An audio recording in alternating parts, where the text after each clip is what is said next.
আপনি কি কখনো ভেবেছেন এই বিশাল জগতে আমরা আসলে কতটুকু জানি?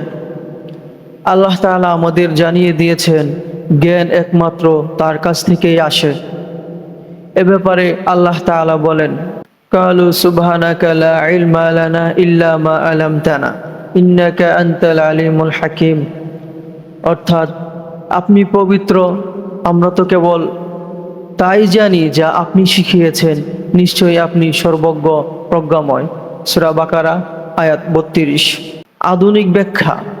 আজকের এই আধুনিক পৃথিবীতে আমরা তথ্য ও প্রযুক্তিতে অনেক এগিয়ে, কিন্তু আল্লাহ তাআলা জানিয়ে দিয়েছেন মানুষ যতই জানুক তার জ্ঞান সীমিত। আল্লাহ শেখানো ছাড়া কেউ কিছুই জানতেই পারে না। এই আয়াত আমাদের শেখায় বিনয়, নম্রতা ও অহংকার থেকে মুক্ত থাকার শিক্ষা। ফেরেশতারাও জ্ঞান সীমাবদ্ধতা স্বীকার করেছে, আমরাও কি করব না? এই আয়াতে আমাদের জন্য শিক্ষা, অহংকার নয়, জ্ঞানে বিনয়ী, আল্লাহর কাছে উপকারী এলেম চাই, জ্ঞানকে সঠিক পথে ব্যবহার করা। প্রিয় বন্ধুরা, মনে রাখুন, জ্ঞান অর্জন করাই শেষ কথা নয়, বরং সেটা আল্লাহর নির্দেশ অনুযায়ী ব্যবহার করাই আসল উদ্দেশ্য। আসুন প্রতিদিন এই দোয়া করি, রব্বি জিদনি ইলমা, হে আমার রব, আমার জ্ঞান আপনি বাড়িয়ে দিন।